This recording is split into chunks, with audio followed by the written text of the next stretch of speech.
আসসালামু আলাইকুম সবাইকে শুভ অপরাহ্ন। আশা করছি সবাই ভালো আছেন। আমি আলহামদুলিল্লাহ ভালো আছি। তো আজকে হঠাৎ করে লাইভে চলে আসলাম। মনে হলো আপনাদের সাথে অনেক দিন কথা হয় না। অনেক দিন বলতে মনে হয় ২-৩ দিন আগেও আমি একটা লাইভ করছিলাম। ওইটা হচ্ছে the flow fest Dhaka, Gulshan ২ এ। তো ওটার হচ্ছে প্রবলেম ছিল আপনার ভিডিও কোয়ালিটি খুবই খারাপ ছিল। কারণ হচ্ছে আমি টেলিটক সিমে ইন্টারনেট চালাই, আর টেলিটক সিমের ইন্টারনেট যেই কানেকশন স্পিড ওইটা খুবই কম। তো আহ, আপনারা হয়তো বা ক্যাপশন দেখছেন যে বুলগাকপুর, ঐতিহাসিক জিয়াউদ্দিন বারানি আমাদের এই টেরিটরিটাকে বুলগাকপুর হিসেবে উল্লেখ করছিলেন। কারণ হচ্ছে এটার মানে বলি, এটা হচ্ছে বুলগাকপুর মানে হচ্ছে বিদ্রোহের নগরী। অনেকেই জানেন, আমার ফ্রেন্ড লিস্টে তো মানে প্রায় সবাই হচ্ছে ওয়েল এডুকেটেড, আর সবাই ভালো মনের মানুষ, এবং আমি সবাইকে পছন্দ করি। তো সবাই জানেন বুলগাকপুর হচ্ছে বিদ্রোহের নগরী। মানে এই ওনার তৎকালীন সময়ে এই এই অঞ্চলে মানে ঘন ঘন বিদ্রোহ হতো। এই জন্য উনি এটার নাম দিছিলেন হচ্ছে বুলগাকপুর, অর্থাৎ বিদ্রোহের নগরী। তো আপনারা নিশ্চয়ই বুঝতে পারতেছেন বিদ্রোহ চলতেছে। আহ, যৌক্তিক যৌক্তিকতা অযৌক্তিকতা, এই কন্ট্রোভার্সি থাকবেই। হ্যাঁ, এইটাই তো ডেমোক্রেসির সৌন্দর্য। আপনি একটা বলবেন, আমি একটা বলবো, আমারটা আপনার পছন্দ নাই হতে পারে। তাই বলে তো আমরা সংঘর্ষে যাব না, তাই না? আমরা সমঝোতার মাধ্যমে যেটা সুন্দর হয় ওটাই করব। তো যারা আমার লাইভে যুক্ত হয়েছেন সবাইকে স্বাগত জানাচ্ছি এবং ধন্যবাদ জানাচ্ছি আমার সাথে থাকার জন্য।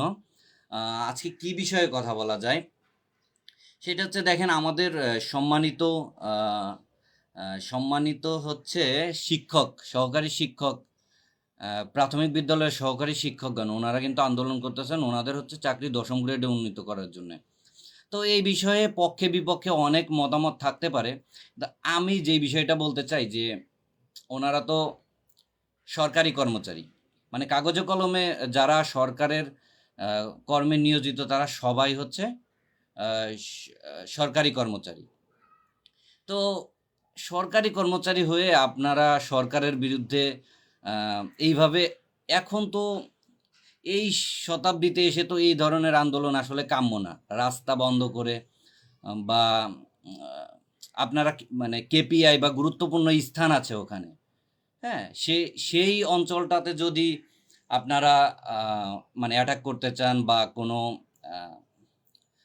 সরি আমি আহ, আমার পূর্বের ওই শব্দটা আমি এক্সপান্স করতেছি। সেটা হচ্ছে যে আপনারা যদি মানে আক্রমণাত্মক হন, সেক্ষেত্রে পুলিশ যদি আপনাদেরকে বাধা দিতে যায় তখন আবার মানে যে কেউ এনিওয়ান, শাহবাগ বা এই অঞ্চলে যারা আন্দোলন করতে যান, পুলিশ বাধা দিতে গেলে তখন পুলিশের দোষ। আবার পুলিশ যদি আপনাদের আন্দোলন না ঠেকাতে পারে তাহলেও সমস্যা। মানে একটা কেমন যে পরিস্থিতি সৃষ্টি হয়েছে সেটা আপনারা নিশ্চয়ই আন্দাজ করতে পারতেছেন। এখন আসি যৌক্তিকতার বিষয়, যে ওনারা যে আন্দোলন করতেছেন এটা কিন্তু সার্ভিস রুলের সম্পূর্ণ বিরোধী। আপনি চাইলে প্রাথমিক ও গণশিক্ষা মন্ত্রণালয়ের মাধ্যমে এবং সংশ্লিষ্ট কর্তৃপক্ষের মাধ্যমে আপনি আলাপ আলোচনা সাপেক্ষে করতে পারেন। এইভাবে আপনারা জনসাধারণের ভোগান্তি, এটা তো আপনাদের সম্মানিত শিক্ষকদের থেকে মানুষ আশা করে না। আমি বুঝতে পারছি যে আপনারা হচ্ছে অনেকবার চেষ্টা করতেছেন এবং দীর্ঘদিন ধরে এই দাবিটা তুলতেছেন। আমি বিশ্বাস করি পরবর্তীতে যারা আমার এই লাইভটা দেখবেন তারাও হয়তো বা মন্তব্য করবেন। আর আমি ছোট মানুষ, ভুলভ্রান্তি হতে পারে, আপনারা সেটা সমালোচনা করবেন গঠনমূলক, যাতে আমি সেখান থেকে শিখতে পারি। আমার ভুল হতেই পারে, সেখান থেকে আমি যাতে শিখতে পারি। তো আপনারা সার্ভিস রুল আশা করি মানবেন, কারণ হচ্ছে যে সরকারি চাকরি করেন, সরকারের বিরুদ্ধে আপনারা আন্দোলন করতে পারেন না। এটা আপনারা নেগোসিয়েশনের মাধ্যমে সমাধান করতে পারেন। উম, এইবার হচ্ছে আসি আরেকটা টপিকে। মানে এইটার, এটা আমি আমার গণতান্ত্রিক অধিকার থেকে আমি পক্ষেও বলতে পারি, বিপক্ষেও বলতে পারি। আপনি আপনার অবস্থান থেকে বলবেন।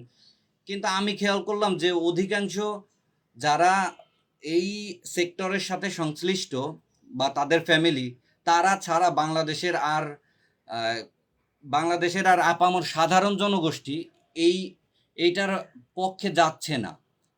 এটা বলতে পারেন যে আমি সহ সবাই চাচ্ছি যে এটার যেন সুষ্ঠু সমাধান হয় সরকারের সাথে,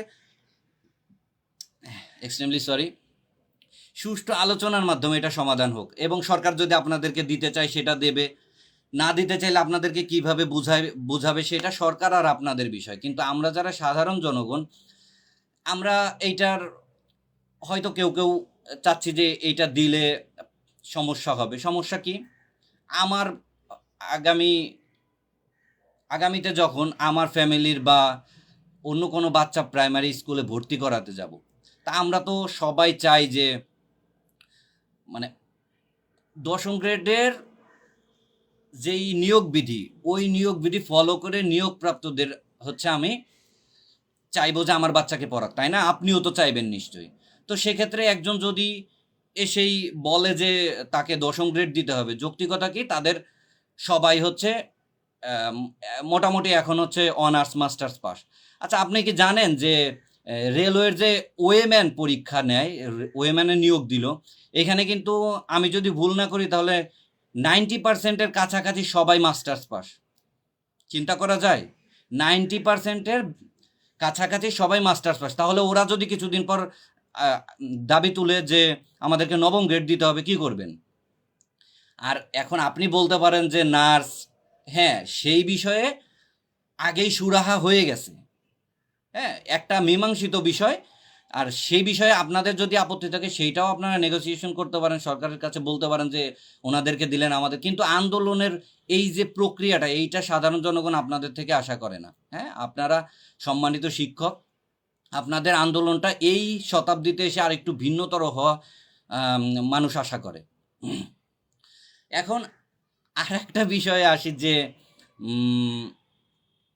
আমার বন্ধু নাসিম এবং আমাদেরকে বলা হচ্ছে যে আমরা যে বিরোধিতা করছি, বা আমার অনেক শিক্ষক বিসিএস ক্যাডাররাও পর্যন্ত কিন্তু এটা সম্পর্কে বলতেছেন যে না, ওনাদের গ্রেড উন্নয়ন করা দরকার, তবে এটা আলোচনা সাপেক্ষে এবং 11 দিলে ভালো হয়, বা সেটা সরকার যেটা ভালো বুঝে।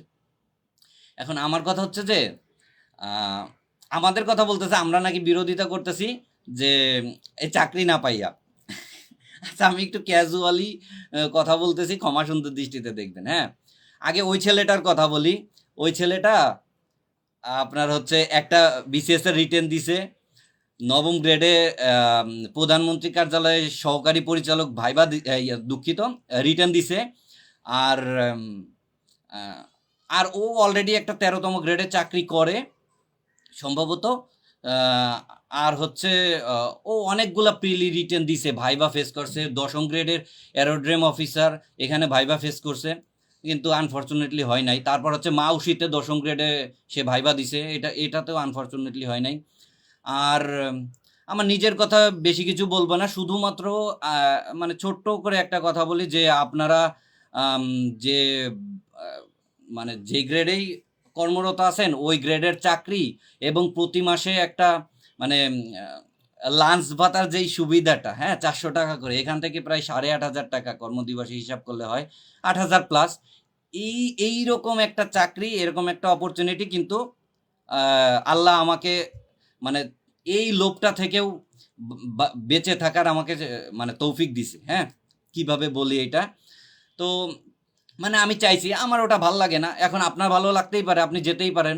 আপনি অনেকেই তো এইখান থেকে যাওয়ার জন্যে আমি বলি, সরাসরি বলি, ব্যাংকে যাওয়ার জন্য তো অনেকেই আপনার হচ্ছে বৃহস্পতিবারে চলে আসেন ঢাকায়, শুক্রবার শনিবার পরীক্ষা দেন, তাই না? তাহলে আমাদেরকে বলতেছেন আমরা এই চাকরি না পাইয়া এটা বলতেছি? আমি 2বার প্রাইমারিতে আবেদন করছি, পরীক্ষাই দেই নাই। আপনার ভালো লাগতেই পারে, আমার ভালো লাগে না। তারপর হচ্ছে আর বাকি লিস্ট নাই বা দিলাম, 10ম গ্রেড 10ম গ্রেডে কতগুলা পেলি টিকসি রিটেন দিছি, এগুলা বলে শুধু শুধু এখানে আমার মানে নিজের কি বলে নিজের পাণ্ডিত্য জাহির করার কোনো কিছু নাই, তাই না? এটা আমারটা আমি জানলেই হবে। আর আমার জন্য সবাই দোয়া করবেন। আর একটা বিষয় বলি যে আপনারা যে বলতেছেন যে আপনারা এটা মানে কিছুদিন আগেই কিন্তু একটা এই সোশ্যাল মিডিয়াতে দেখলাম যে ওনারা ঘুরতে যেতে পারেন না, ঠিকঠাক মতো মানে বাজার করতে পারেন না, একটু ভালো খেতে পারেন না। আবার মানে আজকেই দেখলাম যে আমাদের প্রাথমিক বিদ্যালয়ের সহকারী শিক্ষকগণও ওনারাও ওনাদের মধ্যে থেকেও একজন এরকম বলতেছেন উনি দেশি মুরগি খেতে পারেন না অনেকদিন যাবত। তাহলে এবার চিন্তা করেন যে কিছুদিন আগে যে আমরা ওনাদেরকে ট্রল করলাম, আপনি এই নিবন্ধন দিয়া এইটা কিন্তু আমি কোনো অংশে কম মনে করি না। তো ওনারা কিন্তু সরকারের সব সুবিধা পায় না, ওনারা কিন্তু সরকারি না, এমপিওভুক্ত যারা আছে ওনারা কিন্তু সরকারি না পুরোপুরি। ওনাদের মানে একটা সরকারি যেই নীতিমালা আছে ওই অনুযায়ী ওনারা সব অর্থনৈতিক সুবিধা পান না। তাহলে ওনারা একটা জেলা থেকে আরেকটা জেলাতে ইভেন আরো দূরে গিয়ে ওনারা চাকরি করেন। ওনাদের যদি এত কম টাকায় পোষায়, আপনারা নিজের বাড়ি থেকে চাকরি করেন, আপনারা বাড়ি ভাড়া ভাতাও পান, তাহলে আপনাদের পোষাচ্ছে না। আপনারা এই বিষয়গুলো একটু চিন্তা করবেন। আর আমি মানে আপনাদের কাছে বিনীত অনুরোধ জানাচ্ছি, আমার কথায় হয়তো ভুলভ্রান্তি থাকতে পারে, আমার ক্ষমা সুন্দর দৃষ্টিতে দেখবেন। আর আশা করি গঠনমূলক সমালোচনা করবেন যাতে পরবর্তীতে আমি শিক্ষা নিতে পারি, এবং আমি আমার আচরণ বা আমার কোনো কথায় যদি আপনাদের কোনো কষ্ট লেগে থাকে, আমি আন্তরিকভাবে দুঃখিত। সবাই ভালো থাকবেন।